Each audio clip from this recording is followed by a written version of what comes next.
Boa noite a todos e a todas. Prazer revê-los aqui, depois desse batalha ali do Posto de Renda. Queria convocar a todos vocês e os que estão presentes, os internautas também, que a próxima terça-feira, dia 13 de maio, vai estar presente aqui o José Oscar com alguém da Receita Federal para que pudesse fazer alguns esclarecimentos a respeito do CNPJ. É que, a partir do dia 5 de maio, agora, todos os processos na junta comercial serão feitos através do REDSIM.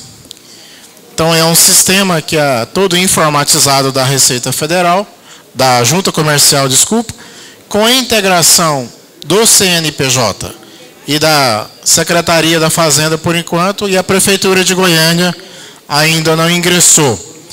Aparecida de Goiânia, ontem teve o lançamento na cidade de Aparecida de Goiânia como a primeira cidade integrante do REDSIM. A finalidade dessa palestra, no dia 13, nós vamos focar mais um pouco em cima do CNPJ, onde está tendo muitos erros e os processos estão ficando em exigências por causa do CNPJ. Então, o Zé Oscar vai fazer uma explanação geral do REDSIM, que já esteve aqui, já está gravado no site do nosso sindicato, a palestra do Zé Oscar junto com o José Caixeta, que é o presidente Alexandre Caixeta, que é o presidente da Junta Comercial. E, no entanto, no dia 13 de maio, às 19 horas, nós vamos estar confirmado que o pessoal da Junta e da Receita Federal vem cá fazer alguns esclarecimentos a respeito do CNPJ e do REDSIM. E os processos da Junta Comercial, para quem não sabe, a partir do dia 5 de maio agora, somente através do REDSIM. Está correto? Muito obrigado. Já que você está por dentro aí, quer dizer que aqueles contratos do Word acabou? Vai você ter aquele contratozinho feio da... A constituição de empresa, sim. A constituição de empresa vai ser aquele contrato lá na junta comercial que está lá dentro do sistema. É. O Eudes que gosta daqueles contratos, né, Eudes? Nossa Senhora, pelo amor de Deus. Ô Maurício, pega o microfone para nós.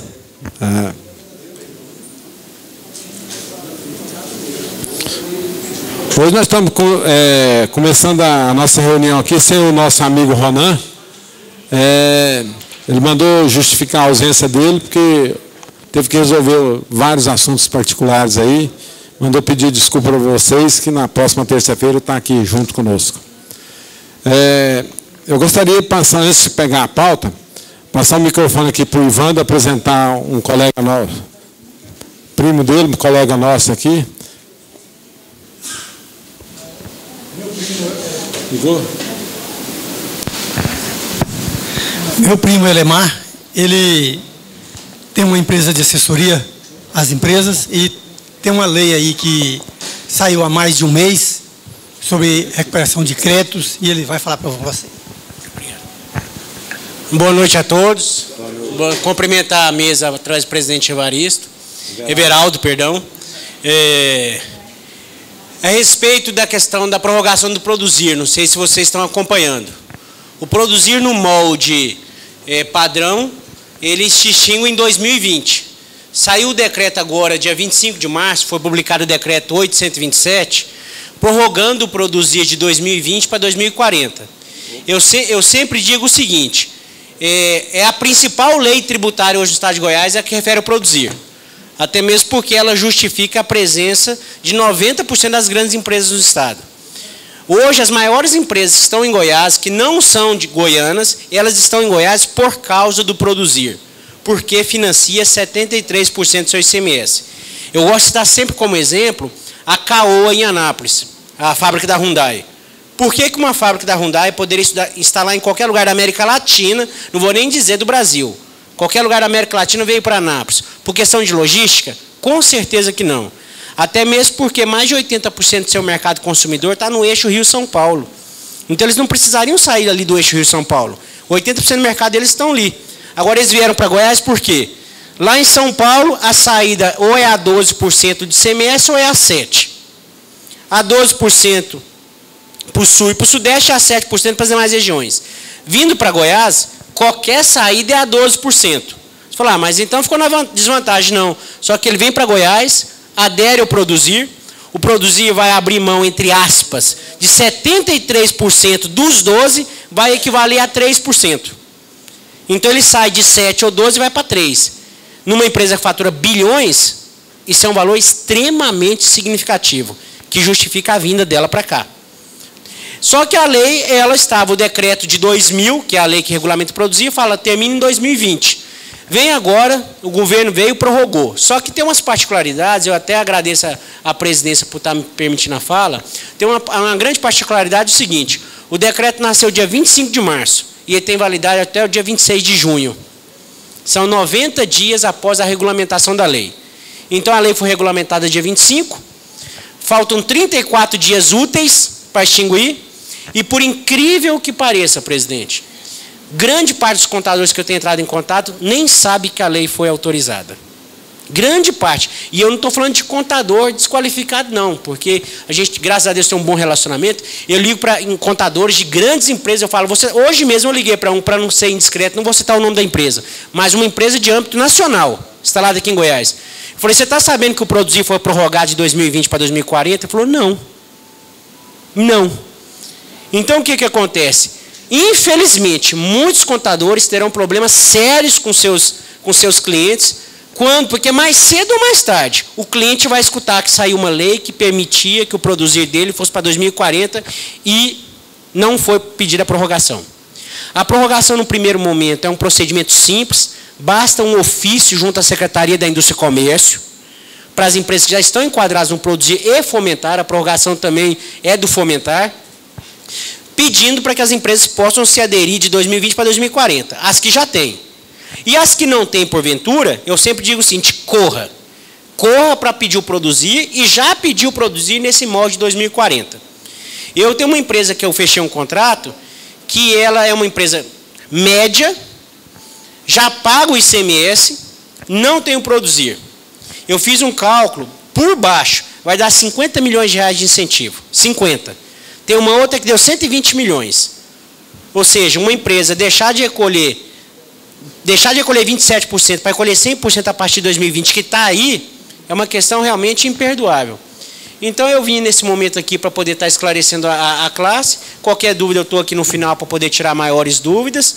Mas é um momento ímpar. É um momento ímpar. Eu não vou entrar na questão por que a lei saiu com prazo de 90 dias. Não é da minha competência, isso são questões políticas.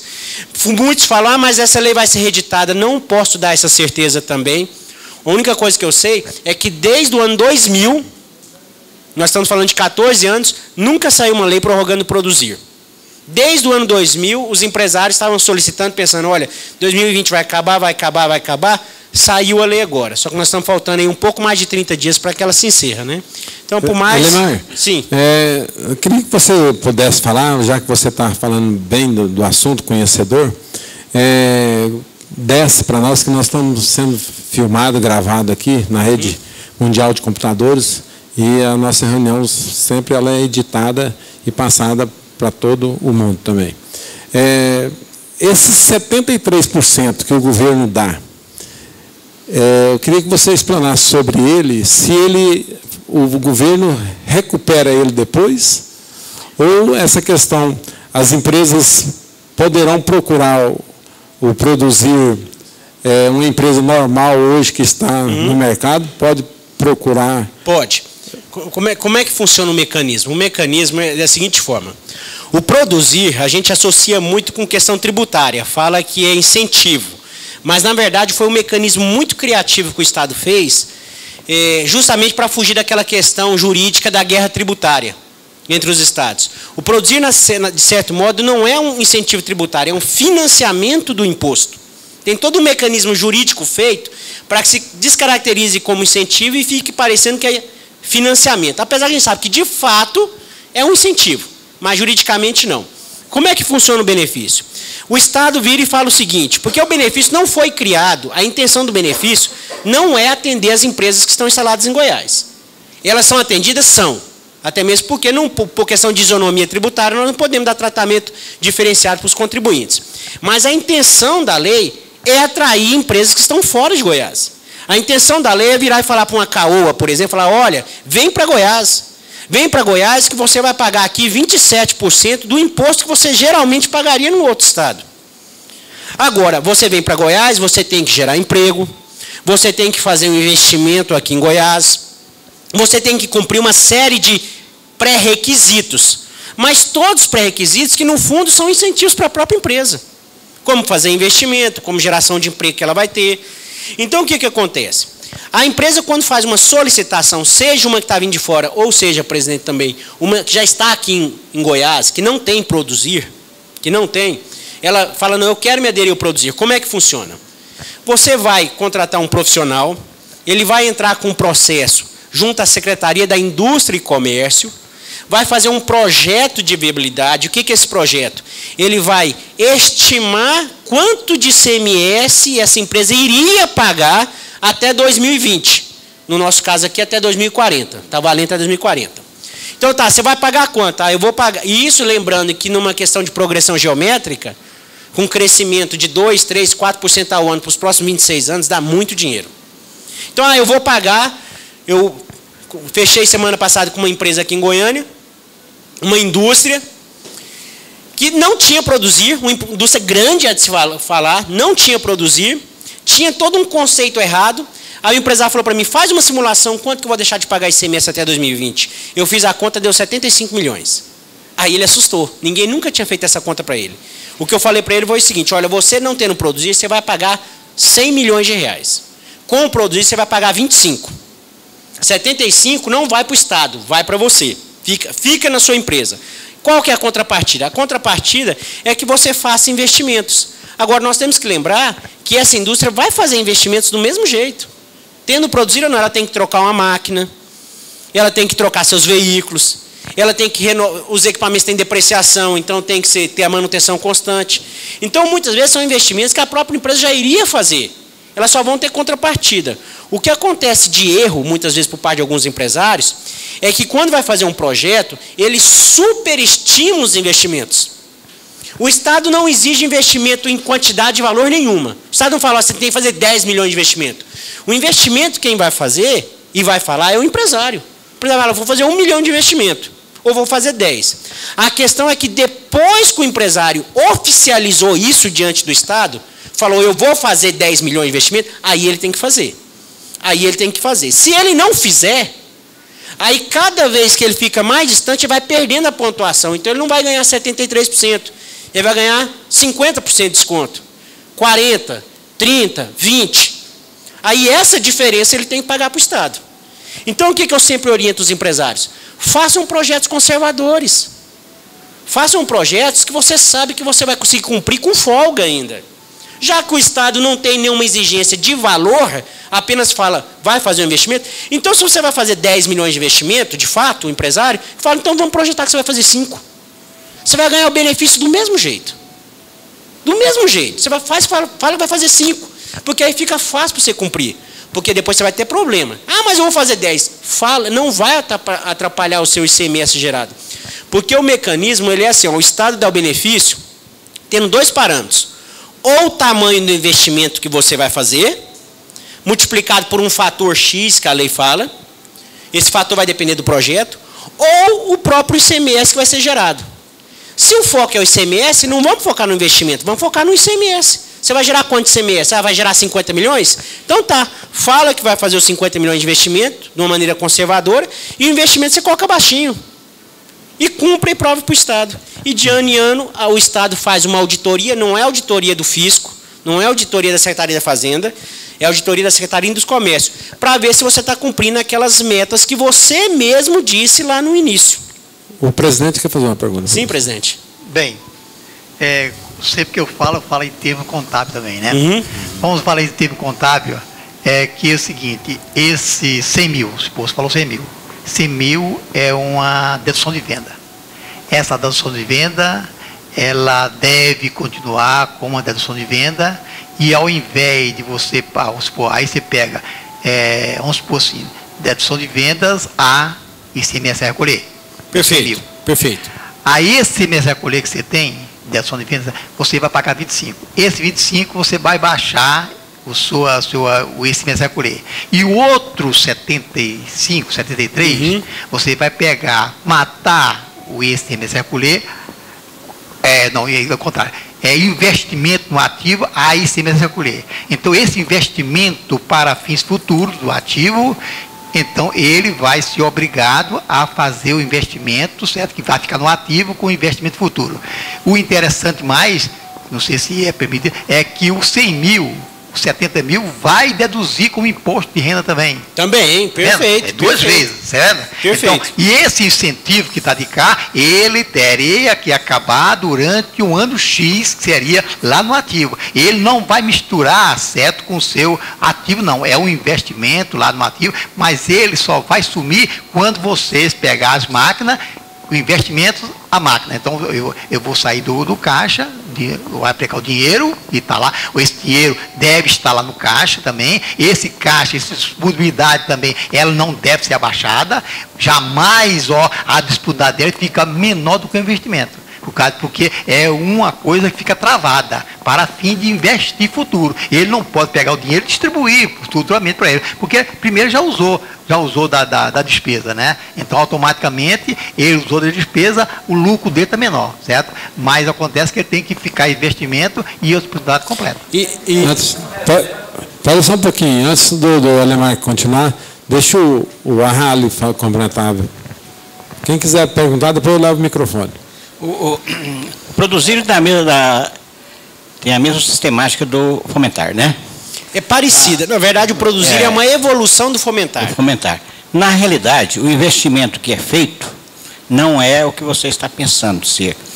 Porque o investimento é realmente investimento mesmo, investimento em máquinas, investimento em emprego. Mas ele fica reserva para investimento. São coisas que é feita realmente, que inclusive há inclusive financiamentos para tais investimentos. Sim. Mas a diferença do imposto é o seguinte, porque o imposto que você iria recolher, você vai financiar 73%. Então, esse 73% é financiamento a longo prazo, você vai jogar lá no passivo.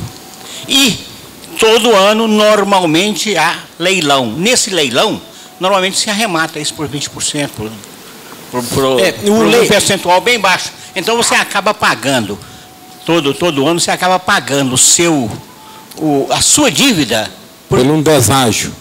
Por um deságio aí de 60%, 70%. Esse mecanismo deságio do leilão, ele é realmente uma coisa muito peculiar do fomentar. O produzir, ele mudou um pouquinho a sistemática. Como é que funciona o produzir? A gente fala que é um financiamento, aí a gente fica com aquela questão do financiamento bancário, né? É um financiamento, mas você não vai pagar esse financiamento. O Estado está financiando para você, de ano em ano, ele vai financiar 73% do seu imposto. Ou seja, ele vai falar, olha, você tem que pagar 100, paga 27. 73, eu estou te financiando, eu estou te pagando. Aí o Estado paga os 73 para você para guardar esse fomento. De ano em ano. Aí no final do ano, o Estado vai lá e faz uma auditoria para ver se você cumpriu aquelas metas que você disse que iria cumprir. Lembrando, as metas quem define é você, é o empresário. Cumpriu, de acordo com que você vai atingindo aquele nível de cumprimento, vai dando a quitação automática do saldo que tem lá para você pagar. Então você só vai pagar se você não cumprir as metas. Por isso que fazer um projeto muito bem elaborado é importante. E aproveitando as palavras do presidente, tem uma outra questão contábil também fascinante. Fascinante. A partir do momento que você faz um projeto no Estado, consegue um TARI, esse TARI vem e fala para você, igual essa indústria que eu falei, deu 75 milhões, mais ou menos. É 75 milhões que vai entrar no balanço patrimonial dele no ativo permanente. Investimentos e reduções de tributo. Ou seja, de fato, contabilmente falando, o patrimônio líquido dele vai aumentar em 75 milhões. Isso só para efeito de valor de bem patrimonial, para uma futura venda, e o empresário sempre está disponível para venda, só isso já faz a empresa valer 75 milhões de reais a mais. E eu falo, olha, 75 milhões até para uma empresa de médio para grande porte é um valor a ser considerado. A gente sabe que tudo é relativo, mas até nesses casos. Então, até a questão contábil melhora o balanço, melhora os demonstrativos financeiros, melhora os indicadores de resultado para a empresa. Como você disse muito bem, existem linhas de financiamento. Hoje, o que o empresário faz? Faz operação casada. Ele solicita um produzir e, por um outro lado, ele solicita um FCO. Aprova o FCO, com aquele ICMS que ele iria deixar de pagar, ele paga a parcela do FCO. É uma maneira muito criativa de literalmente fazer o imposto e pagar o financiamento. Então, todo mundo faz isso, né? Ele consegue reverter o imposto por uma questão do benefício. Aí ele faz o FCO, com o FCO ele cumpre os investimentos para o Estado, apresenta para o Estado e quita e todo mundo fica feliz. Sim, para simplificar um pouquinho só, eu gostaria que você respondesse também o seguinte: vamos supor que eu tenho uma redução, um ganho no benefício de 2 milhões, uma hipótese. Perfeito. E eu sou obrigado a fazer um investimento nos 2 milhões? Não. O investimento não é vinculado ao tamanho do benefício. O investimento, o mecanismo é assim, ó, você faz um projeto, aí nesse projeto, quanto você vai fazer de investimento? Eu vou fazer 2 milhões de investimento. Aí existe uma série de fatores que você vai ganhar uma pontuação, que vai do número 1 ao número 4, baseado em sérios critérios legais. Aí vamos supor que a empresa atingiu o fator 2. Ele vai fazer quanto de investimento? 2. Então 2 milhões vezes o fator 2, deu 4. Aí o Estado fala assim, então você tem 4 milhões de ICMS de saldo. Mas aí não terminou o projeto não, tá? 4 milhões. Agora vamos ver quanto você vai gerar de ICMS até 2020. Se nós projetarmos e a empresa for gerar de ICMS até 2020 ou 2040, 20 milhões de reais, aí o Estado fala, você tem 4 aqui por esse mecanismo e tem 20 por esse. Então fica com 20. Fica com 20. Aí você vê que o investimento se tornou irrelevante. Né? Você não precisaria nem ter feito 2 milhões de investimento, poderia fazer 500 mil, 10 reais. Você ia ganhar uns 20 milhões do mesmo jeito, porque você projetou o ICMS. O que acontece, infelizmente, é que alguns projetos são, infelizmente, mal dimensionados e acontece o inverso. A empresa vai projetar de ICMS até 2040 10 milhões. E o empresário fala que vai fazer 15 de investimento. Aí pega os 15 e multiplica pelo fator 2, que deu, pode ser 3 ou 4. Aí os 15 vezes 2 deu 30. Aí o Estado falou, você tem 30 milhões de ICMS para usar. Só que aí acontece uma grande incoerência, que eu acho que os legisladores não apararam isso. Espera aí, se eu acabei de projetar que eu vou ter quanto de ICMS até 2040? 10? E eu estou ganhando 30? Para que eu quero 30? Eu só vou conseguir gerar 10 milhões de ICMS. Só que aí gera um problema. Eu assumi um compromisso de quanto com o Estado de investimento? De 15. Eu vou ter que cumprir. E se eu não cumprir esses 15, vai reduzindo o benefício. Não é que você não vai ter benefício, não. Eu só cumpri 7 milhões e meio. Então você só vai ter 73% dividido por 2. A grosso modo. Então eu sempre digo, faça projeções de investimento modestas, conservadoras, reais até para baixo. Até usando o princípio contábil da prudência, estima para baixo. E vamos trabalhar no ICMS, que é o foco da empresa. Só um momentinho. Quer falar alguma coisa? Já explicou?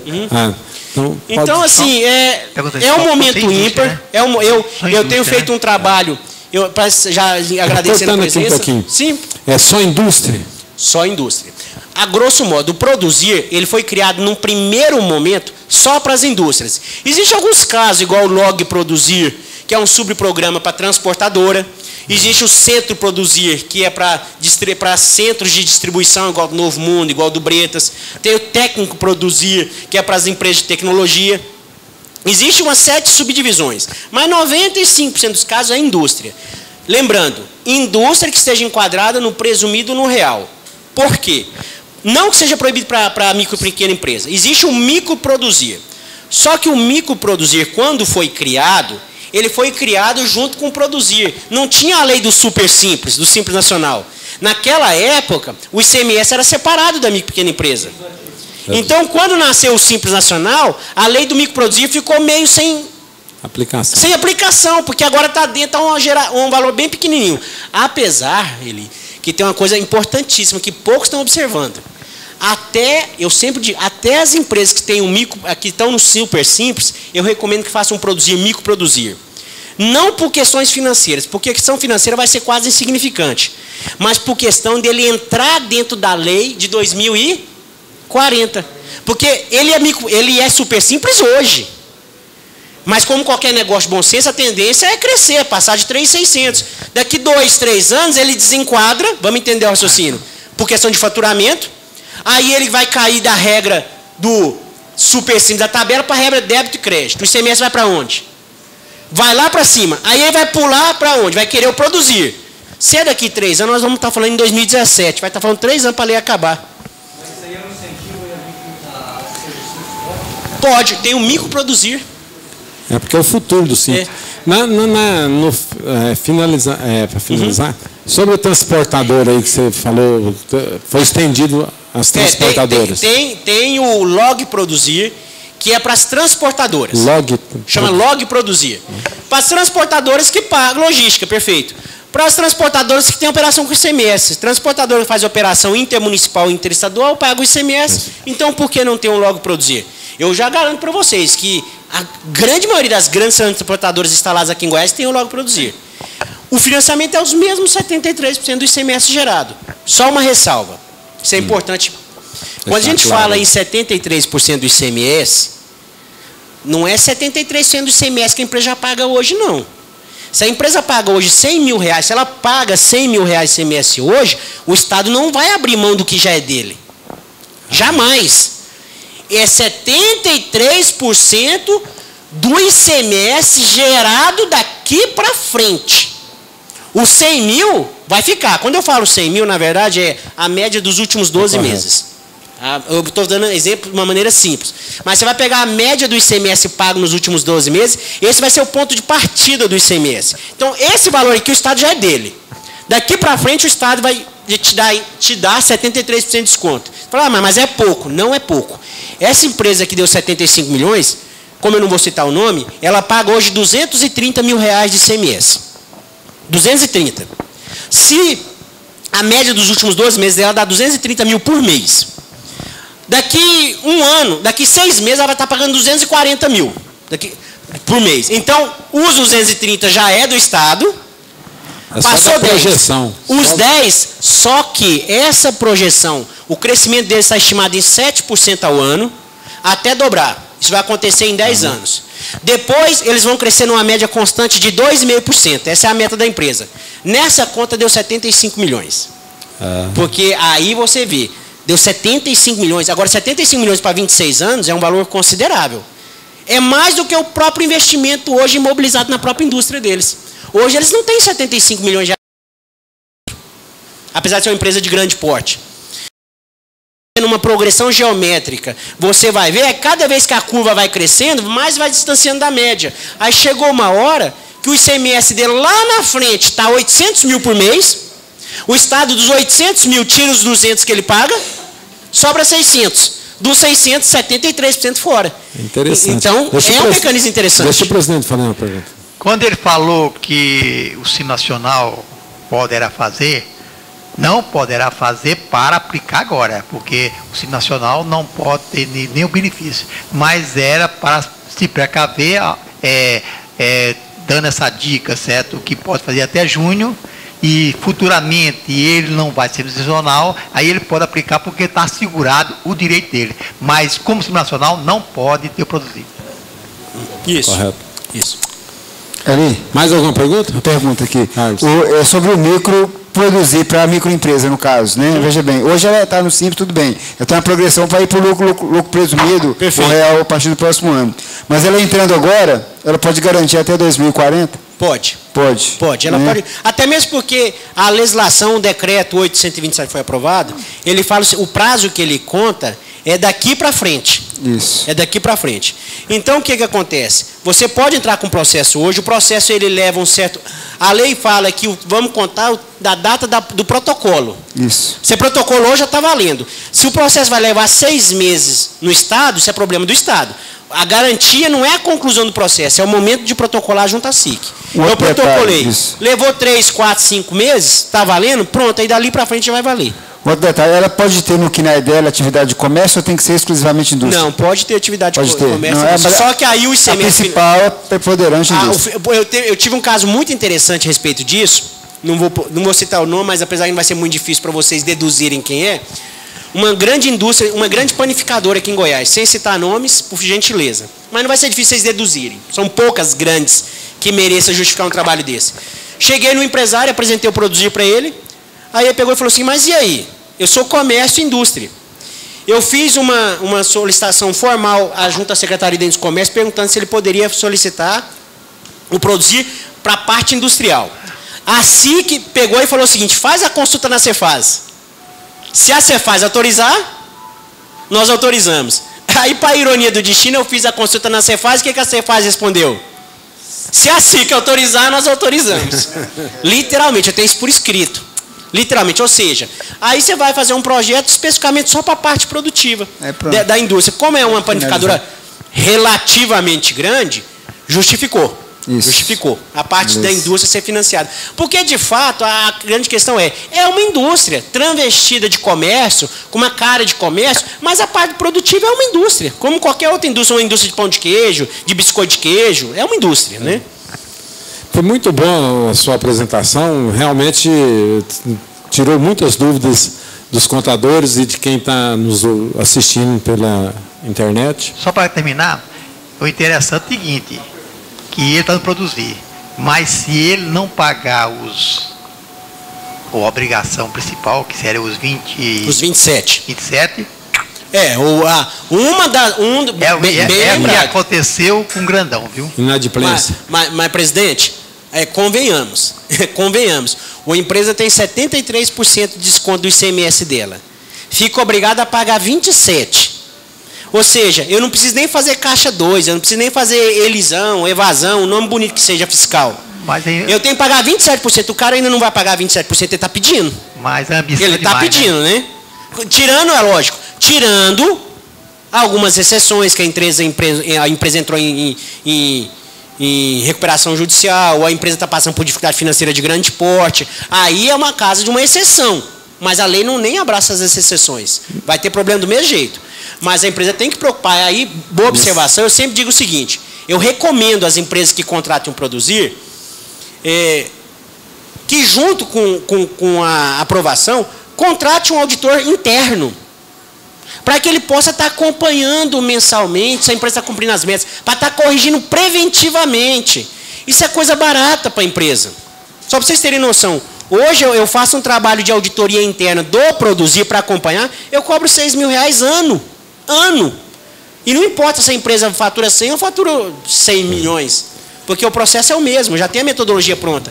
Mas muitas vezes o empresário não faz isso, aí só vai ser pego de, como se diz, de surpresa quando a auditoria chega lá e ele não pagou em dia, ou não cumpriu meta A, ou não cumpriu meta B, ou não cumpriu meta C. Aí vai custar caro para ele, porque ele, em vez de ganhar 73% de desconto, ele ganha, por exemplo, 63%. Esses 10% do ICMS de um ano é muito dinheiro. Ele não pode esquecer o Protege também. Né?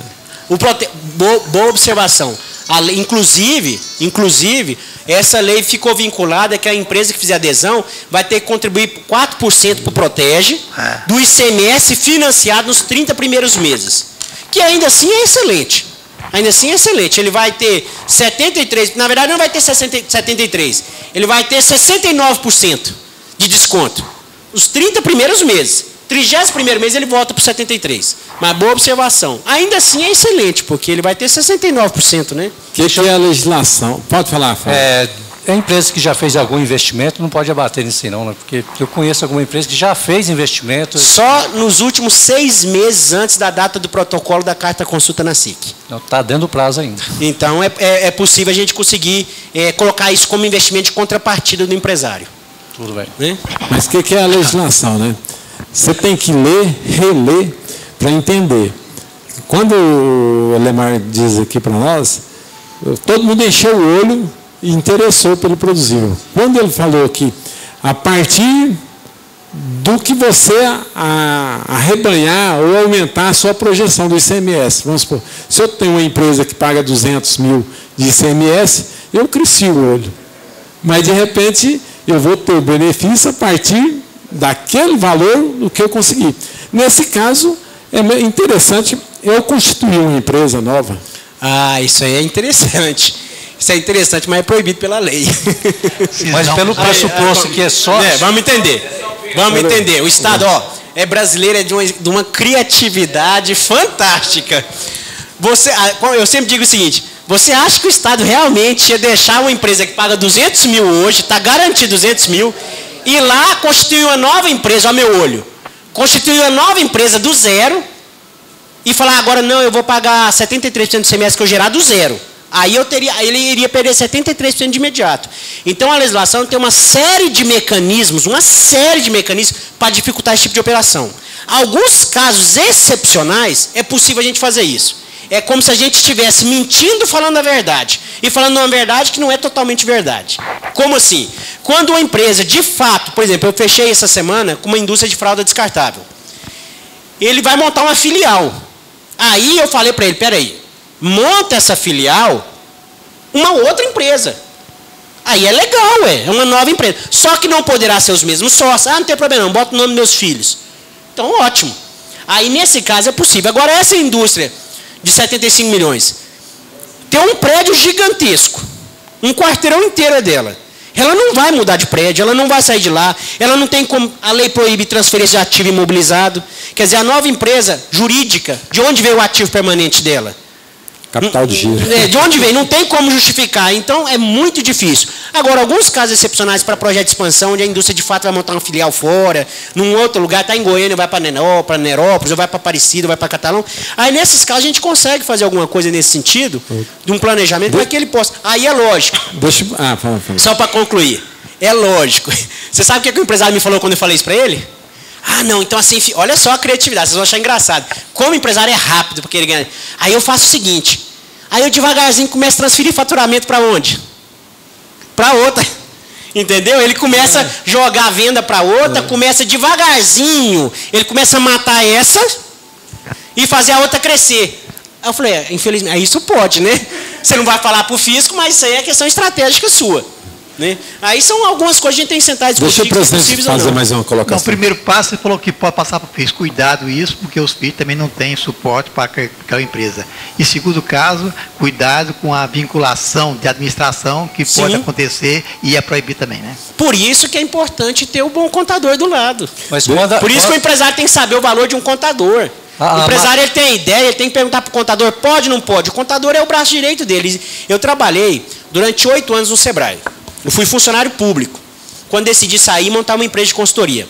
O Sebrae mandou fazer uma pesquisa de âmbito nacional, vocês devem ter já escutado isso, para saber quem era considerado o maior parceiro da micro e pequena empresa. Vocês podem ter certeza, ele estava crente que a resposta seria quem?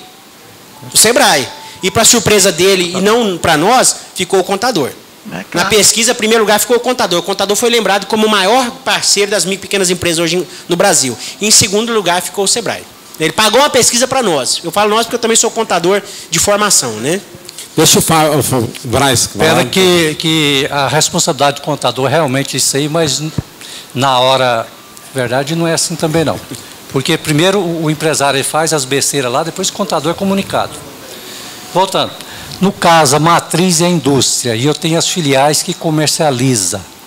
Posso fazer esse... Só para a indústria. As filiais que se comercializam são uma atividade comercial. Talvez as filiais é que tem o maior rol de venda. Não, aconteceu um caso semelhante comigo ano passado, apesar que o caso dele não abraçava muito, que era confecção. Confecção, o benefício hoje concedido pelas confecções é mais vantajoso do que o próprio produzir. Né? Mas ela queria pegar o comércio dela e colocar no produzir. Eu falei, não. Comércio e atividade comercial não é abraçada pelo produzir. É só para a indústria. Pode ser matriz e 10 filiais, desde que as filiais sejam todas indústria. Deixa o presidente falar. Acontece, Braz, que parece que está uma confusãozinha. Eu industrializo, transfiro para a minha filial, ela também é equiparada à indústria. Comércio é aquele que compra e venda. Tudo que eu fabricar, e não precisa ser eu fabriquei, entro a produzir. É isso aí que eu estou pensando. Agora, comércio não, é compra e venda. Não, que eu estou pensando que os investimentos tem que fazer nas filiais. Pode deixar que o Elemar vai falar para a SIC vale para o Cefaz fala para a SIC, ele está resolvido. Você que ergueu o dedo aí, quer perguntar alguma coisa? Não, né? Você está com palite. Então... Não inclui, não.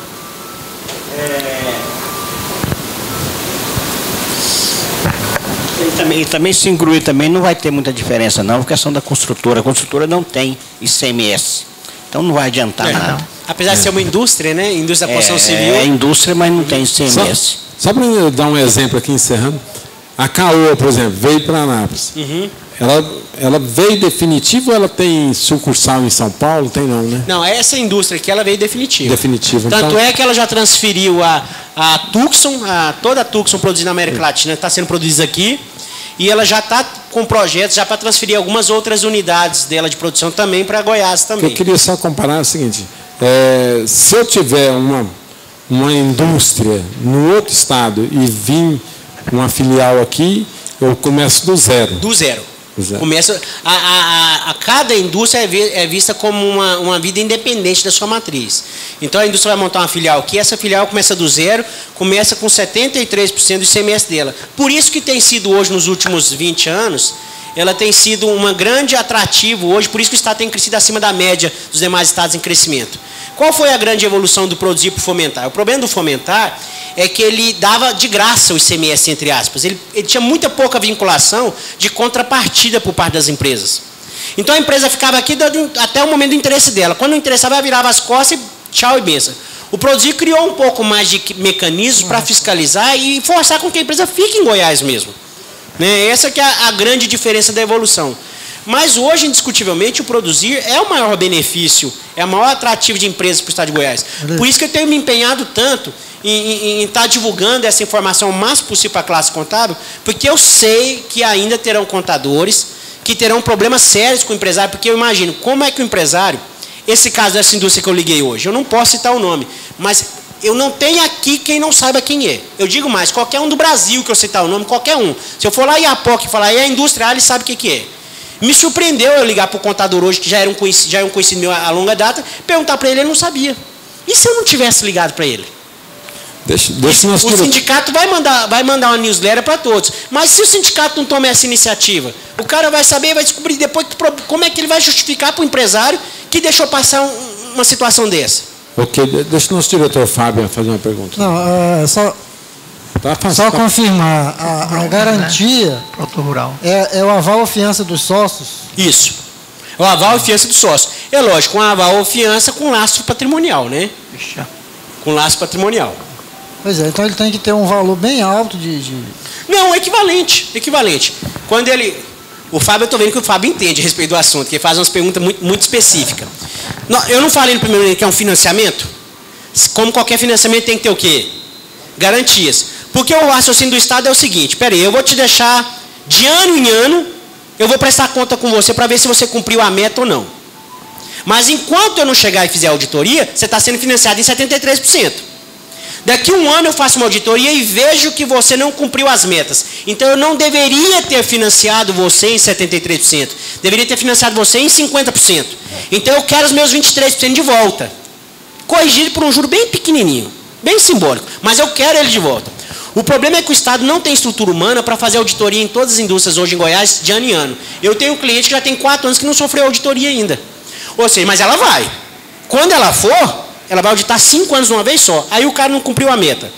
Gera um ICMS para devolver. O cara começa a dar problema para poder devolver dinheiro para o Estado. Aí então, por isso que o Estado pede a garantia. Fala, agora não me paga para você ver o que você me deve, não. Eu tenho a garantia aqui, eu tenho um laço patrimonial. Eu acho justo. Porque se o Estado está abrindo mão de 73%, ele precisa de um mínimo de garantia. Agora, um empresário com boa fé, um empresário que tem a intenção real de investir, de crescer, ele não vai ter problema nenhum em oferecer essa garantia para o Estado. Nenhuma. Porque ele sabe quais são as reais intenções dele. E outra coisa, se eu não me engano, essa sacada do primeiro fomentar foi o Willis, né? O Maronese? Não, essa sacada de vir para Goiás, esse programa de atração de empresa foi o Willis com o Willis, perdão, desculpa. Com fomentar, né?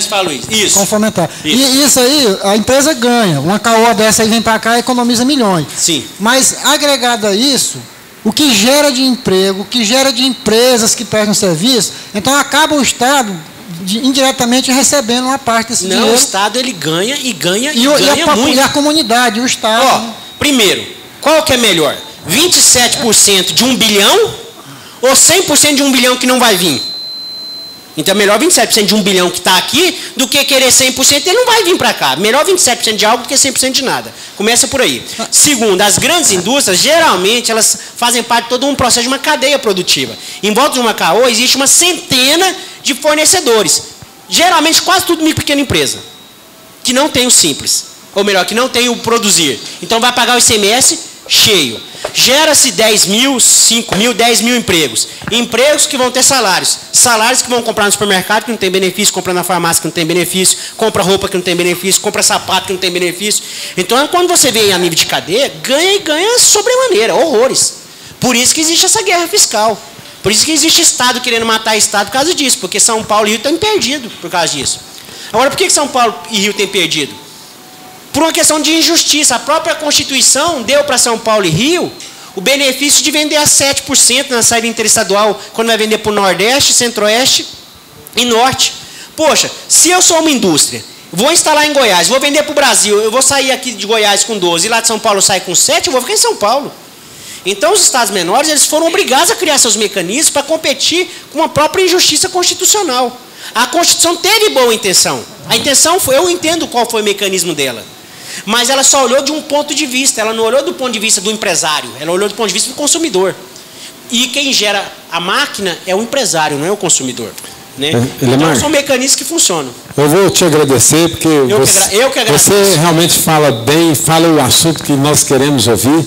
Você fica convidado para uma próxima oportunidade, porque senão nós vamos tomar nossa reunião toda. Será um prazer voltar aqui. Certo? Para nós foi um prazerão ter você explicando esses detalhes todos para nós. E a casa está aberta quando você quiser vir e trazer um assunto palpitante como este. Eu que agradeço a oportunidade, agradeço novamente ao presidente dessa oportunidade, agradeço meu primo, que já tinha uma longa data que a gente não se encontrava, né? Mas sei que está sempre militando na área, agradeço e me coloco à disposição de vocês. Sempre que possível, vou estar tentando participar das reuniões de vocês, que eu sei que são todas as terças-feiras, né? Por mais, depois no final eu passo o meu e-mail, fico à disposição para tirar dúvidas e eu que agradeço a oportunidade. Ok, você deixa o seu e-mail direitinho. E você fica convidado para assistir a palestra do dia, não? Como é que é a palavra do dia? Essa mensagem do dia. Agora deu um branco. Vai a primeira para ele, vai.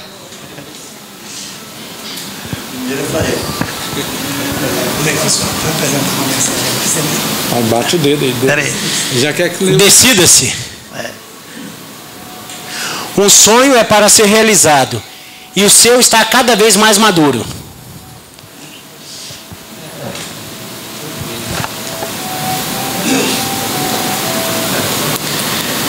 Tenha atitudes positivas.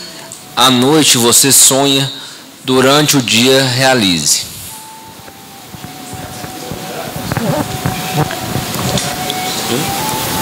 Eleve seu pensamento a Deus diariamente e agradeça tudo o que é conquistado. Por favor, não se compare com ninguém. Entenda de uma vez por todas que você é o único.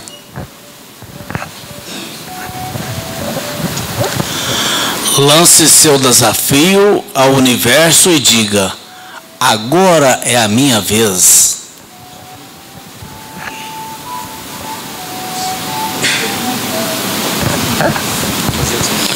Sua determinação é do tamanho da sua necessidade.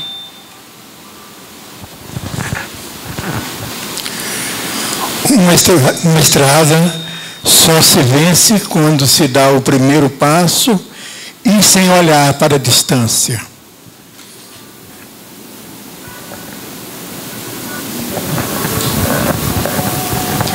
As boas novas se conquistam com os pequenos gestos. Faça de cada dia um novo dia de vitória.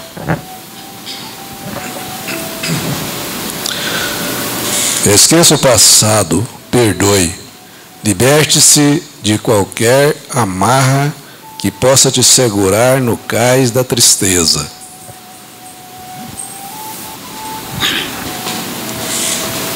Insista mais um pouco, dê mais um passo, cuide de seus pensamentos e de suas palavras. Boa essa. Use tudo com bom senso, invista na sua paz, diga não quando precisar.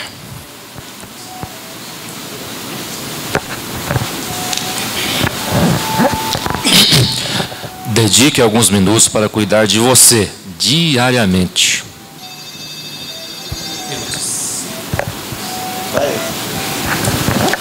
Apaixone-se por tudo o que for fazer.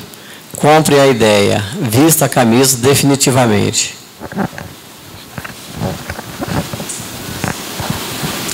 Seja feliz. É a escolha que te cabe nesse momento. Você merece. Lógico que você merece ser feliz. Decida-se. Ok. Vamos ver a luz aqui.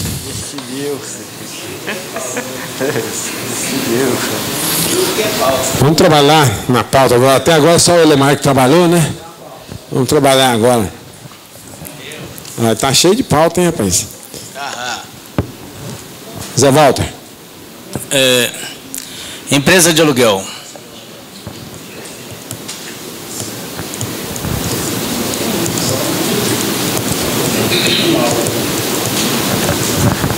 Geraldo. Artigo 9º, Lei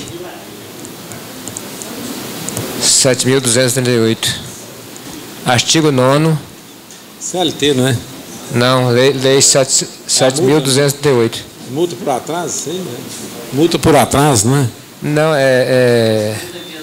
dispensa. Da data base. Vou pôr o artigo 9 aqui, Geraldo. Mas só que eu vou ter umas 3 perguntas só nesse artigo 9 aí, por favor, viu? Aí você coloca tudo. Eudes. Licença maternidade.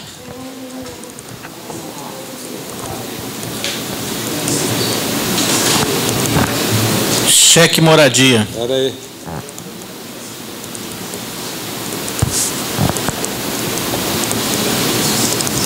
É o Carlos? Não, não. É o Wagner. Cheque moradia.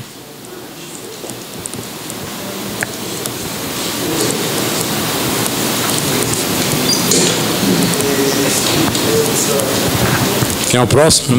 Carlos. Contribuição confederativa.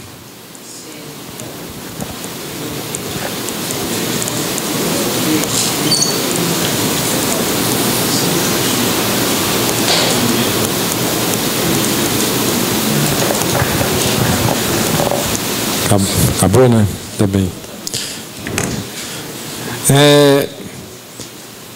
Deixa eu ver aqui. Tá.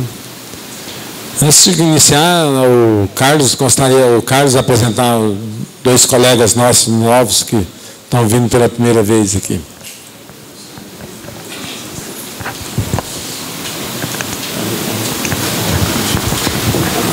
Pessoal, não só apresentar, como também eu quero incentivar vocês a trazer as pessoas para cá, né? Nós precisamos, né, de trazer mais gente, né? A gente sempre está trazendo, e é bom que você também incentive os seus funcionários, algum amigo, né?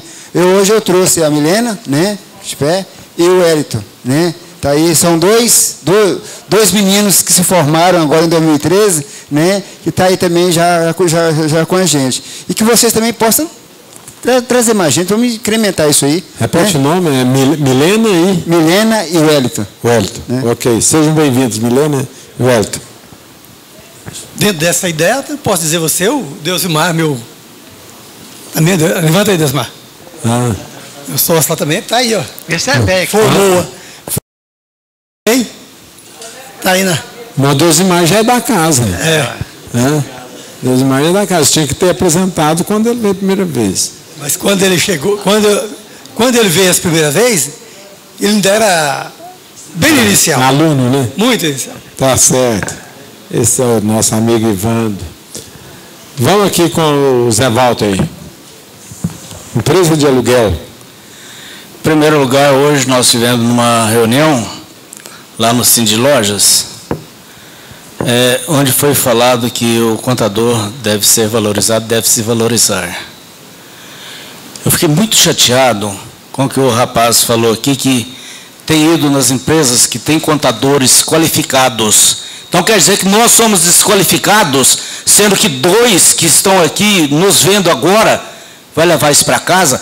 Aqueles que estão nos vendo via internet, vai levar isto. Temos que ter muito cuidado. Eu me considero classificado, porque com essa profissão minha, me formei 3 filhos. Um jornalista trabalha na Globo, um que é advogado, trabalha no TJ, e um que terminou contabilidade agora, trabalha comigo no escritório. Então, eu acho que nós temos que dar valor a nós. Temos que dizer alto, não é, Ivandro? Somos contadores e somos qualificados. Agora vai a pergunta. Eu já tive uma experiência, teve uma pessoa que me falou sobre isso, mas se alguém também tiver essa empresa, uma empresa que ela se estabelece para gerir o seu, vamos dizer assim, o seu espaço, e ela vai alugar esse espaço para uma de eventos que vai alugar as salas. Então, se alguém tiver, eu gostaria de conversar. Tá ok?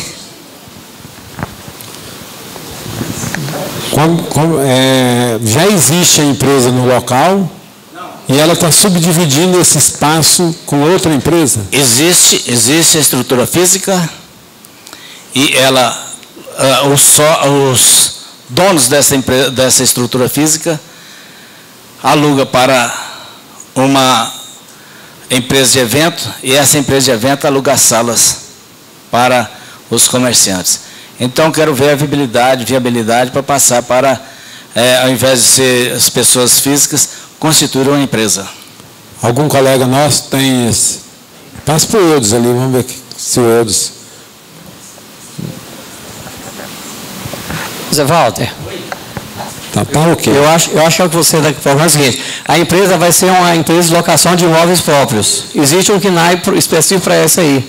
Então, esse imóvel, você vai incorporar ele no contrato social, né, constituindo a empresa com esse imóvel para fins de locação de imóvel próprio. Então, a empresa passa a ser a proprietária desse imóvel. O contrato social tem força de escritura.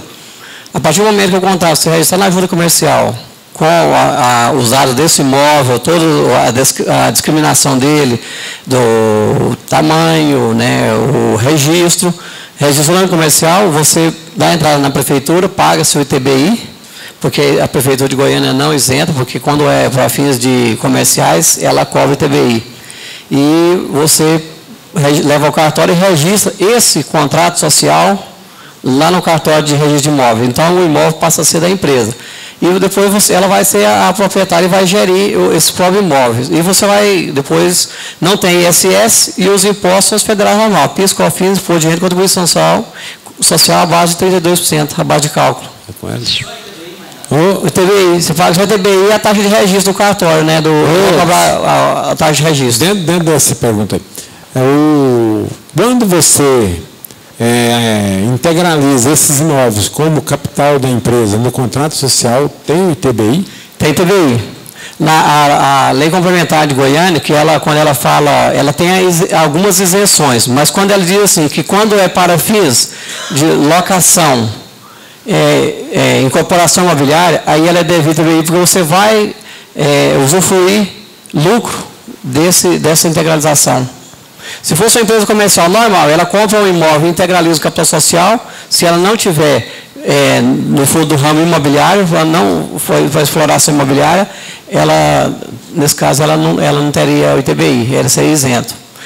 Integralizado no capital, ele não tem nem a despesa de registro e nem de transferência.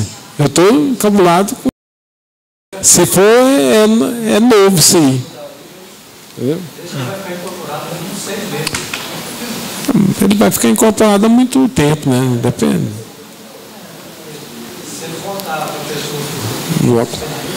Enquanto nós achamos essa lei aí, ficou contente aí, Zé Walter? É só isso mesmo que você queria saber? Fiquei muito bom. É muito bom a gente trabalhar e saber que... Trocar informações assim, né?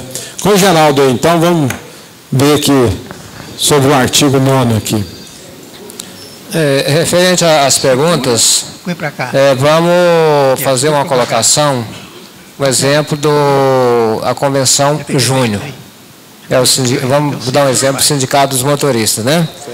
Então, aí, se a empresa der o aviso para o empregado em abril, aqui? Essa aqui? Lógico que a colocação é o seguinte: se ele der o aviso, a rescisão vai ser em maio. Então ele vai estar sujeito a penalidade. E se lá em abril ele fizer uma dispensa de desligamento imediato sem aviso, vai ter essa penalidade? Porque não, se for em abril, até 30 de abril, não, porque os 30 dias de maio... Mas ele vai pagar o aviso, é a projeção do aviso, aí que é a questão. Tem então isso é complicado. Não foi aviso cumprido, não. Exato. E tem outro detalhe, hoje com esse advento do aviso de 90 dias aí, você tem que olhar se o aviso é mais de 30 dias, muitas vezes você tem que antecipar mais de 30 dias, porque também ele é projetado. Você entendeu? Então, a confusão, que eu não estou conseguindo captar certinho, que aconteceu comigo. O empresário quis demitir o motorista lá em abril. Falou, ó, você vai pagar a penalidade do artigo 9º, que é o valor de um salário, porque se você der aviso, a rescisão vai ser em maio. Ele trabalhou, você vai indenizar um salário. Mas se você desliga imediatamente, você vai pagar o aviso e vai pagar a indenização. E agora, se agora em maio eu der o aviso, eu vou ficar livre da penalidade do artigo 9º. E se eu desligar imediato? Estou desligando em maio. Pois é, mas se você deixa o outro é bom nesse. Não, Leonardo, porque eu vivenciei essa situação também o ano passado, que o que o sindicato alegou para mim é o seguinte: se você está dando a dispensa antes da data base, ele teria direito àquela projeção do aviso e tem direito também àquele aumento que teria. Quando a data base que foi em abril ou maio agora, se o aviso está cumprindo, ele já está fazendo jus ao aumento salarial que teria da data base agora. Então, por isso que não teria a projeção. A data base dele é junho. Se a base é julho, aí ele não teria direito, né? A não ser que o aviso foi estendido. A não sei, aí eu estava olhando ali, não sei. Eu vivenciei isso no comércio o ano passado, dessa forma. Porque a data base o exemplo dele é o seguinte: ele dispensou o funcionário em abril, pode ficar com o microfone aí para você. Dispensou em abril. Em abril, indenizando o aviso. A convenção é em junho. O aviso projetado encerraria em maio. Então está 30 dias. Aí então está dentro da lei, a lei, esse artigo 9 ele. O artigo 9, ele cai no artigo 9 da indenização. Tem sim, o aviso, a projeção do aviso prévio, mesmo se ele não cumprir o aviso, ele projeta 30 dias, 33, 36, dependendo da quantidade que for necessário. Espera aí só um pouquinho, fala no microfone aí, mãe. Quer falar aí, Divina? Então, nesse caso, vamos supor que eu dispensei agora em maio, que se eu desse aviso, eu não ia cair na multa. Mas eu quero dispensar ele imediato, vou pagar os 30 dias para ele. Então, a projeção é junho. Então, aí eu fico livre da multa, da indenização? Então é complicado, hein? Porque se eu dispensar ele... É para beneficiar, né? Aí prejudica. Pois é, o meu exemplo é o seguinte: a data base... Abril beneficia ele, porque projeta. Em maio, aí a projeção já prejudica ele. A data base é junho, mês 6. Se eu dispensar ele em maio, tanto se eu der aviso nele em maio, eu vou cair no artigo 9. A não ser que você dê um aviso em maio e ele cumpre o aviso, né? Deixa a Divina responder para nós lá, enquanto o presidente fala aqui. O imposto de cálculo também. Tá bom, senhor. Pronto.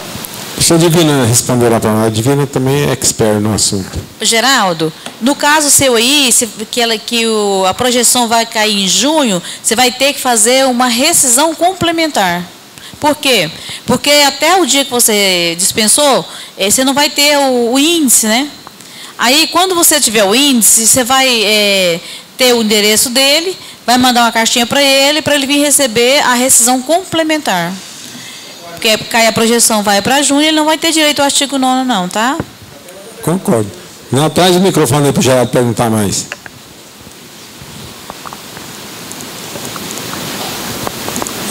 Antes de você perguntar, acho que o Wendel tinha uma resposta aí. Deixa eu só ver um pouquinho. opinião do Wendel? Foi feita uma rescisão no escritório dessa forma, e onde eu peguei, conforme a alíquota que foi aumentada do ano passado, eu coloquei um pouco a mais e fiz a rescisão e deu tudo certo. Não teve nem que fazer complementar, porque ficou além um pouquinho. Na realidade, mas o correto, como você não conhecia, você projetou, mas ele pode até criar problema de você fazer...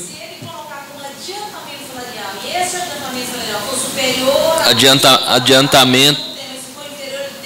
Isso, vai ser um adiantamento. Ok. Vamos voltar com o Geraldo. Então, está mais ou menos na minha ideia. A data base, junho. Lá em maio, tanto faz a dispensa de imediato ou com aviso eu vou indenizar. Então, se caso, igual agora em maio, tive 2 casos, um indenizou, agora o outro, é outra empresa, ela quer dispensar em maio.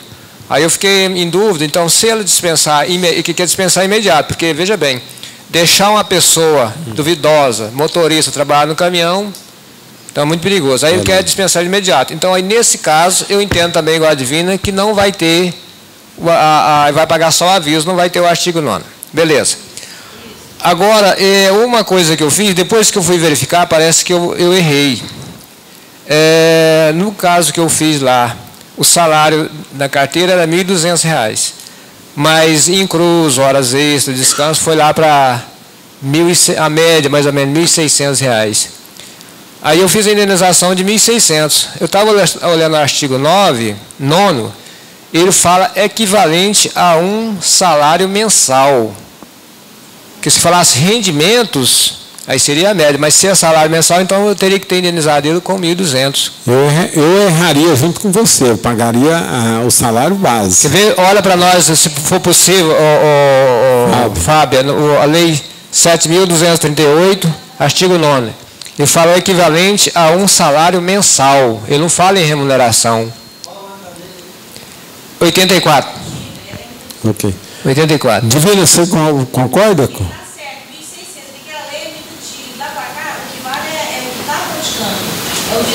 Pois é, mas ele vai pagar o fixo ou vai pagar a média? Hã?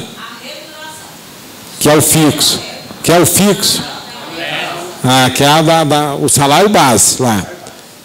Que você usou para projetar o aviso, usou para projetar o 13º, usou para projetar as férias. Esse é o salário que você... porque lá fala equivalente a um salário mensal, né? É porque ele está lendo no artigo lá, a lei está falando que é um salário mensal. Porque se falasse a remuneração... Agora o salário mensal dele, se você fez a média, é porque sempre ele recebeu acima dos 1.200. Porque ele teve hora extras, então a média dele deu mais de 1.500, aproximadamente 1.600. Aí eu paguei o aviso no valor da média. Maurinho, leva o microfone para a Divina. É a convenção, é o que a Divina está falando lá, é a convenção. Convenção hoje é a lei, né? A convenção é lei inter partes, entre o empregado e o empregador. Como essa lei é muito antiga, ela falava assim, mas com certeza, lá na convenção deve falar assim, em cada dispensa antes, paga-se a maior remuneração. Pode observar, que eu acho que ela deve ter constante. Sim. Ok. Mas, na realidade, eu erraria junto com você, que eu ia pagar o que você pagou, não ia pagar o que Deus está certo. Pois não, eu estou falando. O que ele pagou está certo. Ok. Vamos aqui com o Eudes lá. Vamos ali no Eudes. Licença maternidade.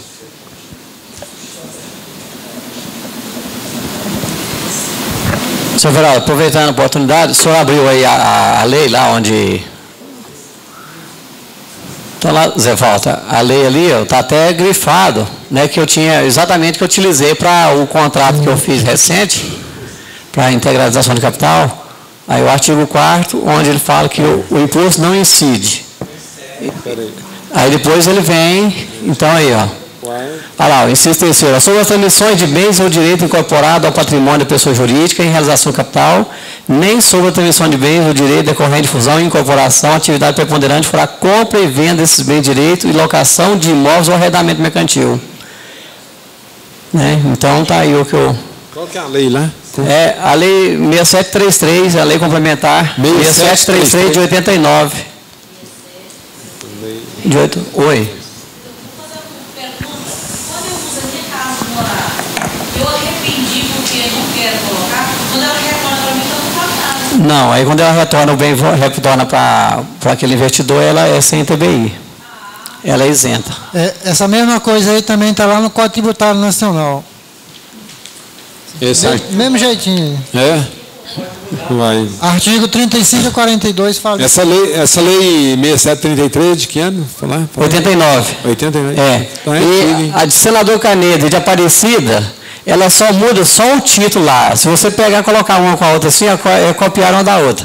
Ô, Fábio. Então, eu utilizei porque isso aí, eu estava pensando que eu tenho um cliente que eu incorporei o imóvel dele. Goiânia, Aparecida, Bela Vista, Senador Canedo, Aragoiânia. Então, em 5 municípios eu incorporei o imóvel dele. Tudo para esse sistema de locação aí. E todos cobraram o ITBI? Bela Vista e Aragoiânia, não. Aparecida, Goiânia e Senador, tudo cobraram. Aquele rapaz que um dia que foi o advogado do São Everaldo aqui, que é o Anastácio, ele é que é o chefe da coletoria lá em Senador. E ele era adjutor do município de Goiânia. No dia ainda ele falou, não, eu ajudei a fazer essa lei de Goiânia também, redigir. Né? Por isso que ele levou para lá, né? Os outros municípios não quiserem levar, ele não está dançando. Tá. Eli, a questão da licença maternidade, sempre a gente discute, muitas vezes tem várias situações, e outras, sempre o Adair ponderou para nós aqui. Aconteceu acho que foi outubro ou novembro do ano passado, um cliente meu dispensou uma funcionária, pagou, fez acerto, foi sindicato, homologou, tudo bem. Quando foi agora, hoje ela ligou, disse que ligou para ele que está grávida, que estava gestante, descobriu que estava depois que ela estava cumprindo o aviso. Agora ela já deve estar grávida uns 5, 6 meses novamente, né? Aí ligou para ela que a gravidez dela iniciou lá. E ele ligou querendo saber o que eu faço agora. E eu falei, já está tudo homologado, né? Aí eu falei assim, agora isso aí, assim, porque vai retornar ela para a empresa? Ele não quer. Já tinha dispensado que ela era... Eu quero comentar com você, ou retorna para a empresa ou indeniza. Eu falei assim, então, acho que hoje eu acho que o mais viável seria indenizar ela até o final da gravidez, né? Até o final da gravidez e continuar, mesmo estando desligado. Agora, será que... Tem conversão aí que é 60 dias de estabilidade. Né? Pois seria... 120 mais 60. Seria o 120 mais as férias e mais 30 ainda, né, se for o caso. Então, se seria para falar, procurei INSS para requerer a sua licença de maternidade. E aí, como é que faz? Você pode pagar as férias indenizadas que talvez saia mais barato, né? Eu acho que... Sai mais barato, porque você der as férias, depois a estabilidade, as férias não conta estabilidade. Não, mas aí no caso, ela assim, ela já fez a homologação o ano passado. Então agora que ela alegou que estava gestante nesse período. Agora eu acho que eu poderia exigir também do laudo médico a data possível. Quantas semanas de gravidez? A data, isso aí, né? Porque faz uma sonografia, porque para ver se realmente está dentro dessa obrigação, né? Deixa eu falar aqui. Deixa eu levar o microfone para você, espera um pouquinho, Jacques.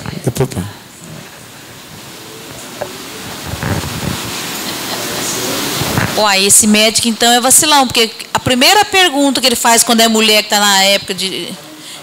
Não, o demissionário fala assim, qual que é a sua última menstruação? Ele não tem o ASO lá falando que... Então tá, você pode usar esse ASO aí e ver o que faz, porque eu acho que vai ter uma saída.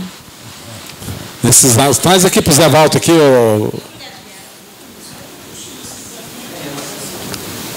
O Ralo levantou o dedo primeiro, mas eu vou...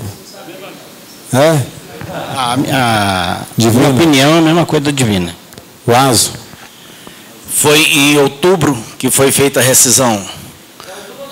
Então, novembro, dezembro, janeiro, fevereiro, março, abril, para maio, 7 meses.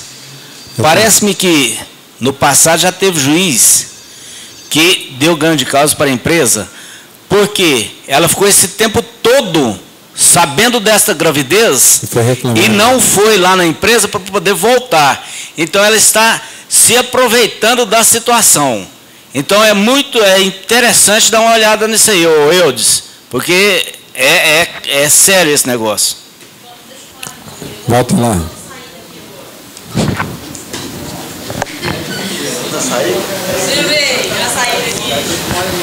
Eudes, para ter jus a salário de maternidade tem que ter 12 meses ininterrupto, não é isso?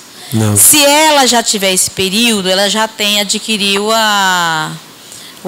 o direito à salário de maternidade. Aí ela não vai tomar prejuízo. E ela vai tirar o seguro-desemprego, prorroga-se mais 1 ano. Então, 2 anos. Então, ela não vai tomar prejuízo. Aí deixa ela entrar na justiça. Porque lá ela fala assim, ó, a empresa não é obrigada a adivinhar. Primeiro que fez a pergunta para ela, que o médico do trabalho é obrigado a fazer essa pergunta. E ela deve ter respondido não. Então, tem muita coisa favorável à empresa. O Zé Baldo tem razão. Eu acho que vai dar favorável à empresa. Fala, presidente. Eu acho que é interessante. Vai conversando, vai descobrir muita coisa, né? Então, ela usou de má fé mesmo, inclusive o caso do seguro-desemprego. Ela recebeu o seguro-desemprego, certo? Então, ela teve benefício por esse ato que ela praticou. Ela deveria, 1 mês depois, ela estar sabendo que estava grávida. Então, ela teria que renunciar ao seguro-desemprego e aplicar. Eu acho que, se ela brincar, ela vai perder ainda, vai perder o seguro-desemprego também. Processo. Então é isso aí, você captou as informações, depois do que você resolveu, você traz a notícia para nós. Olha o Wagner aqui, o microfone lá, vai lá. Fazendo você andar demais hoje, né, Maurinho? Cheque moradia. Então, é uma empresa de material de construção, chegou um fulano lá com um cheque moradia para comprar a mercadoria lá. Isso é novidade para mim. Eu queria saber qual que é, contabilmente, qual que tem alguma particularidade e como é que seria feita essa venda para esse cheque moradia. Se tem alguém que já passou por isso aí? Você conhece isso aí, não, Otávio? Não? Quem já praticou isso? O Rally aqui, ó. Vamos ver o Rally aqui.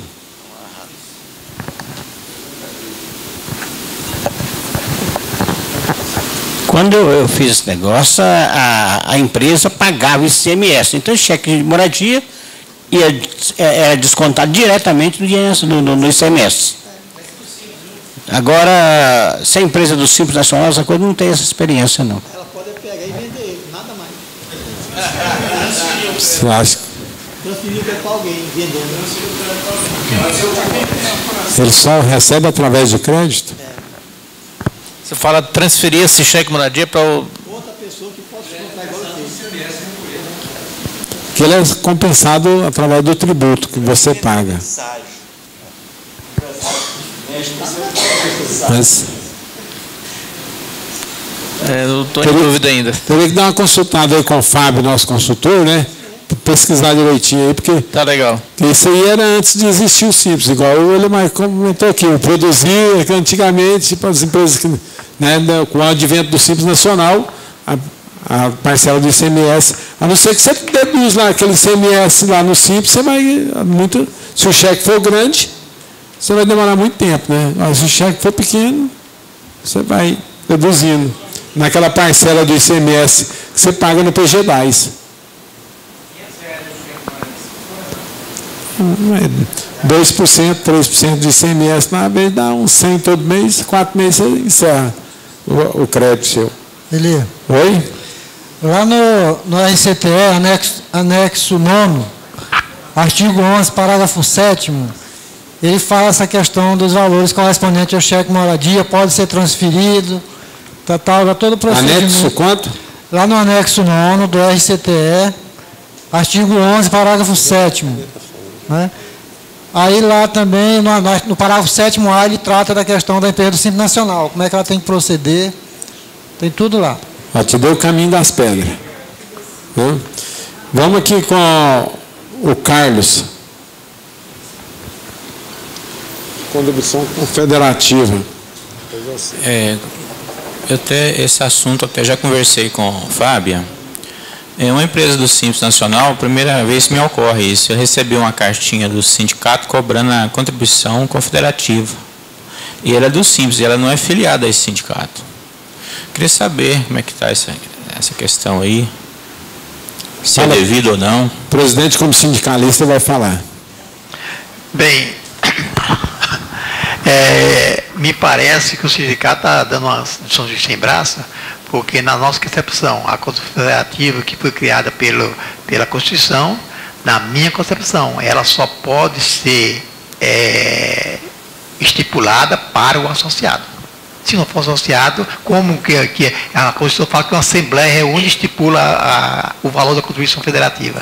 Como que pode uma Assembleia Sindicato estipular uma Contribuição Federativa para quem não é associada? No meu ver, ela é inconstitucional. Certo. Deixa o Fábio. Até foi essa a orientação que eu dei para o meu cliente, sabe? Eu queria só mesmo para tirar Deixa o Fábio comentar ali, vamos ver. Bem, nós sabemos que pelo Império Simples Nacional está dispensado só a contribuição sindical patronal. Com relação à contribuição confederativa dos empregados, tem até uma súmula do STF, a súmula 666. Né? Eu entendo que, por analogia, se o empregado, a súmula lá fala que se o empregado não for filiado ao sindicato, ele não está obrigado. Então, por analogia, se a empresa não for filiada ao sindicato, também não deve estar. Eu não achei nenhuma súmula com relação à empresa, mas por analogia também não deve estar obrigado. Correto. Na realidade é o seguinte, existem muitos procedimentos jurídicos e tem muitos sindicatos que às vezes legisla em causa própria. Então, tem sindicato que manda para você uma contribuição confederativa, uma contribuição assistencial, e na convenção dele está escrito lá que você tem que se manifestar 10 dias após a convenção que você não vai pagar. Mas o Ronan não está aqui hoje, o Ronan é expert no assunto, e ele falaria para você, e é o que nós temos conhecimento como sindicalista. Nós, como sindicalista, é lógico que nós teríamos que brigar para a contribuição confederativa e ser parceiro de quem cobra. Mas, infelizmente, nós não vamos dar uma de hipócrita e falar uma coisa que não é verdade. Né? Quer dizer, na realidade, o que se vê na jurisprudência que existe é que, na realidade, é o seguinte, você não se tornou associado daquele sindicato, você não deve nem assistencial e nem a confederativa. E as empresas que estão enquadradas no Simples Nacional não devem nem a contribuição sindical. Entendeu? Então, para as empresas do Simples Nacional, não é devido contribuição sindical, não é devido confederativa e não é devido assistencial, desde que não associe ao sindicato. Certo. Entendeu? Uhum. Mas existem brigas boas aí que o sindicato leva você para o CADIM, para outros negócios aí, até você ver o custo-benefício, às vezes, sei lá. Entendeu? Então tem que verificar que situação para isso. Não deixar em branco, comunicar para o sindicato a situação que você não é associado, que você enquadra no Simples Nacional, talvez ajudaria melhor, porque eles podem, você não manifestar uma resposta, ele pode tentar abrir processo, né, judicial e vai para o CADIM isso aí. Mas, na realidade, não é devido. E nós, quer dizer, nós como sindicalistas, nós não deveríamos dar essa informação, não. Eu deveria falar que se pagar. Porque nós somos parceiros dos sindicatos, entendeu? Mas, em todos os casos, a gente não pode também tapar o olho com peneira. E, para aumentar mais um assunto, o presidente vai falar de contribuição sindical aqui. Bem, pessoal, não é o caso de vocês, mas todos aqueles que estão registrados no Conselho, o Ministério do Trabalho nos chamou e falou que apoiaria o recebimento da contribuição sindical atrasada. E a lei ficou brincar, o artigo 578 fala que aqueles que participam de uma determinada categoria profissional liberal, que é o nosso caso, é devido o imposto sindical para o sindicato da categoria. Esse imposto sindical, ele pode ser pago como de salário, como autônomo ou como pelo capital da empresa. Um dos três tem que pagar. Então o Ministério do Trabalho nos apoiou e está mandando notificação para todo mundo. O que eu fico abismado é o seguinte, é que o pessoal não está lendo nada. O pessoal não está sabendo o que é o profissional liberal. Não estou sabendo que, se ele foi empregado, ele desconto de salário e vai recolher para a empresa, recolher para outro sindicato. Então, essa é a confusão que está existindo e o pessoal fica muito chateado com a gente, mas eu digo que, infelizmente, eu vou ter que cumprir o que determina a lei, porque se eu não cumprir, vem o artigo 552 da CLT também, fala que a contribuição sindical é patrimônio do sindicato e o sindicato não pode abrir mão dela. E se a gente abrir, o sindicato pode estar cometendo crime de peculato. Então, infelizmente, a gente vai ter que ir até o fim e, felizmente ou infelizmente, felizmente, vai dar uma arrecadação satisfatória para o sindicato, essa contribuição sindical a partir de agora. E eu peço até perdão ao Conselho, certo? Porque com esse ato, muita gente está dando baixo no Conselho. Porque ele pagava o Conselho só para pagar, não existe profissão, e pagava o Conselho. A única saída para não recolher a contribuição sindical é dar baixo no Conselho, infelizmente, tá? Ok, Maurinho, microfone para o Geraldo. Em relação a esse valor, não ficou, é baseado em que não ficou meio pesado, não? Eu achei um pouco pesado. Estou pagando para minha esposa, porque como era antes, não vinha cobrando, nunca preocupei, estou pagando. Mas achei meio pesado. Meio... Esse valor foi estipulado pela Confederação Nacional de Processos Federais. Agora, se é alto ou não, e na minha concepção, esse valor está correspondendo, Geraldo, mais ou menos o valor da contribuição federativa. Aliás, a contribuição federativa estipulada pelo sindicato dá um valor até maior do que o imposto sindical. Viu como que é a coisa? Então, na época, você também era diretor aqui, para cobrir a contribuição sindical, nós estipulamos para os associados a contribuição federativa, para o sindicato não levar prejuízo, certo? Então, essa contribuição federativa, ela equivale ao imposto sindical, que era para cobrar. E a contribuição federativa está sendo maior do que o imposto sindical. Então, e é imposto e pronto, né? Bem, pessoal, eu estou com um currículo aqui da Tânia Cândida Pires de Oliveira. Ela está cursando Ciências Contábeis, 5º período, deixou o currículo aqui, ela tem experiência em auxiliar administrativo, operadora de caixa, e se alguém quiser contratá-la para aprender contabilidade, ela também aceita, né, Zé Walter? Acredito que aceita. Ela chegou no meu escritório querendo, eu falei, então eu vou levar seu currículo, eu não estou... Tá bom. Levou no escritório falando assim, ó, quem sabe você me ajuda a arrumar alguma coisa. Eu falei, vou levar lá no sindicato. É verdade. E quem sabe tem alguém precisando de uma pessoa com o seu perfil. E falar nisso, eu tinha um currículo para trazer de um contador aqui, esqueci.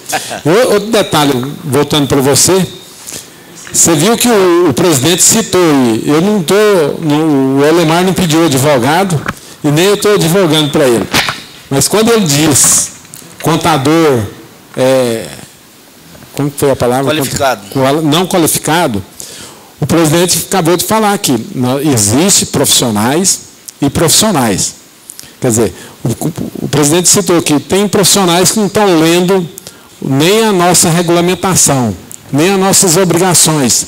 Então, quando ele diz desqualificado, talvez ele foi um pouquinho duro na queda, mas realmente nós que frequentamos esse grupo aqui, nós estamos sempre procurando trazer informações e aprender informações, né? E estudar um pouquinho mais e trocar informações, porque aqui nós somos um grupo onde nós trocamos informações, né? Trazemos informações e levamos informações. Por isso, no início da reunião, nós viemos aqui para aprender um pouquinho, né? Então, o presidente falou assim, então, esse tipo que o presidente falou aqui, eu não sei se ele também, como diz, quem não lê, quem não nada, está desqualificado também. Não, é que eu descobri o seguinte, o que existe de pessoas que simplesmente estão registradas no conselho e não exercem a profissão, eu não tenho nada a ver quanto a diarista. Tem uma, não tem nada a ver com isso, é uma profissão excelente. Tem uma que é formada e não conseguiu essa profissão, e é diarista e paga o conselho. Olha, para quê? Tem base? Então, tem muita gente dessa maneira, certo? E é muita gente que paga simplesmente o conselho para o Estado e nunca exerceu a profissão. Maurinho, passei por eu dizer aí um pouquinho. quando fala esse negócio da qualificação, assim, a gente, às vezes, não é menosprezando, às vezes, muitas das vezes, as atitudes do colega, mas a gente, muitas vezes, depara com situações que a gente fica até em situação difícil, porque você tem que contornar uma situação que, às vezes, até por causa de uma atitude de um outro colega. Eu tenho uma empresa que ela faz loteamento, né, eu contabilizo. Então, nós fizemos uma reunião entre o pessoal do financeiro, o diretor da empresa, um gestor que está cuidando da área de vendas desses lotes, e falamos, os corretores têm que abrir empresa, sociedade limitada. Nós não aceitamos empresas individuais porque nós temos que tributá-la de forma da pessoa física. Vamos ter que cobrar o imposto de renda na tabela progressiva mensal com pessoa física. E juntamos aí. Então, eu tenho acontecido várias empresas, chegam lá, anota para mim, aí eu sempre falei para ela, fulano, não paga nenhuma sem passar por aqui, para a gente fazer um crivo. Beleza. Então, assim, essa semana passada mesmo, aconteceu vários, aí é assim, a pessoa chega uma empresa individual, eu tributo ela, não, aí ela fala, mas meu contador, uma vez, né? Então eu falei, mas onde está? Um dia desse ligou lá uma advogada, brava, eu sou advogada tributarista, quero saber de onde foi, qual a lei que vocês estão parando para fazer isso. Eu peguei, fui lá no regulamento do imposto de renda, colei o artigo 150, mandei para ela, mandei para o diretor, falei, aqui que nós falamos está aqui, ó. Calou-se a boca, não falou mais nada. A advogada tributarista. Né? Porque lá diz, no artigo 150, o parágrafo 2º lá, que tem as exceções, os corretores, as profissões legalmente regulamentadas. Né? Hoje eu estava fora do escritório, mas cheguei lá e disse que teve um cliente, que um dia desses nós ponderamos essa atividade com o contador dele, aí foi lá hoje, dizendo o menino que com dois guarda-roupa, dois caboclos, os massas dos guarda-costas, né, o proprietário, aí ele dizia que o meu funcionário chegou a encolher, né? Eu disse, não, mas o seu contador não é fulano? Foi, pois é, nós já conversamos com ele, o meu patrão já conversou com ele, e falou, e onde está embasado isso aí? Falei, mas ele não falou nada disso. Então, assim, tá, às vezes, essas questões, né, dos contadores e contadoras, a gente depara com a situação, eu não digo que eu sou melhor do que ninguém, em nenhum momento, quantas vezes, às vezes, eu pego em falhas minhas, mas assim, a gente procura sempre cumprir a legislação nesse sentido, porque só nessa empresa agora, nesse mês de abril, eu acho que foi umas 10, todas assim, nesse sentido. Notas fiscais tributadas como pessoa física. Estou tributando tudo na pessoa física. Já que você tocou nesse assunto aí, e a EIRELI, como fica? A EIRELI, ela é empresa individual. Ela é só realmente responsabilidade limitada. Mas isso para fins de enquadramento da pessoa. Mas tanto que você vai lá no CNPJ, a natureza jurídica da empresa é empresa individual. Então ela é só responsabilidade limitada justamente para questões de patrimônio, né, da limitação de patrimônio de capital social. Esse que foi lá hoje é uma EIRELI, por exemplo, foi no escritório lá, é uma EIRELI. É o mesmo tratamento. Né? Aí, não sei que consultou teve uma consultoria dessa pessoa, ligou e falou para ele o artigo 600, acho que o artigo 687 lá do Código Civil, eu disse, aplique-se para os demais casos, né? Assim, a maioria não fala para os demais casos, ele não diz que na tributação, com a tributação eu vou reportar o regulamento do imposto de renda. Eu estou na dúvida aqui, no artigo 150 do regulamento não é o 15, não? Não, o 150 do RIR, que fala sobre a tributação. Mas para mim era o 15. Ele pode até, o 15 é da lei 249, né? Recapitular. Então as empresas do nacional que é individual? Não, Simples Nacional não. Não. Empresa de profissões legalmente regulamentadas. Elas nem enquadram no Simples Nacional, não enquadra. Empresa de profissões legalmente regulamentadas. Por exemplo, corretor, médico, o contador pode. Advogado, só o contador. Só o contador. O contador é a exceção que está a regra. Exceção da regra, tá bom. Tá bom. Então o contador é a exceção da regra, tá legal. O contador é a exceção da regra. Nós fomos enquadrados pela lei complementar 128, né? Então, nós fomos na lei 128... Se o projeto de lei 323 passar... Se passar, aí sim, aí vai ser cai por terra tudo isso aí, porque agora, eu imagino assim, que ela teria, que ela falasse assim, que ela revoga o regulamento do regulamento do imposto de renda lá, o RIR, porque senão depois a Receita ainda pode criar confusão, né? Mas não revogou a outra lei. Eu acho que ainda teria que ser esse sentido.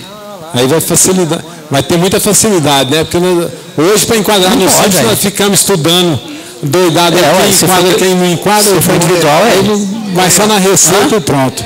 Tem que ser. Então é o seguinte, a firma individual de profissional liberal é como se fosse pessoa física. Ele é pessoa, não, ele é uma pessoa, é como se fosse a pessoa física. Não é bem o autônomo, não é bem o autônomo porque ele vai recolher a tributação quando ele presta serviço, ele é equiparado à pessoa física para o imposto de renda. O imposto de renda só? Só o imposto de renda, que ela fala, PIS, COFINS. Para o INSS e essas outras não? Ele vai recolher normal, mas tanto é que ele fala assim, que ela não deveria nem abrir, né, individual, porque ela tem o tratamento de pessoa física. Aí fala que parece que o artigo 647, né, ela tem que ser tributada com o artigo 647 do Rio, que é como pessoa física, a tabela progressiva mensal. Deixa o Fábio dar um aviso aqui, rapidinho. Não, pessoal, é só falar que hoje nós participamos com o Zé Walter, o Ivandro, não sei mais alguém que estava lá aqui, né, de um tipo um seminário promovido pelo FENACOM com o SEBRAE, no qual se procurou levantar pontos onde se possa mudar o que está acontecendo hoje com o profissional contábil com relação à formalização de empresa, rotina trabalhista, obrigações tributárias, né, rotinas contábeis, no sentido da gente tentar ver junto aos órgãos públicos, ver junto ao próprio conselho, a questão da legislação trabalhista, de melhorias para a nossa profissão e para a microempresa e empresa de pequeno porte. Então, esse evento foi feito hoje lá no Cindy Lojas, né, promovido pelo FENACOM, dirigido pelo SESCOM, SEBRAE, e ele está sendo feito a nível nacional, vão ser coletadas essas propostas que a gente colocou lá hoje, amanhã vai acontecer em Brasília, vão acontecer em vários estados, para tirar um estudo geral para ver o que se pode fazer em função de melhorar esses pontos que eu coloquei, né. Infelizmente foi uma data que houve fechamento de folha, né, não deu para ir todo mundo. Acredito que os próximos eventos a gente vai procurar escolher uma data mais propícia. Ok, então muito obrigado por todos. Terça-feira nós estamos aí.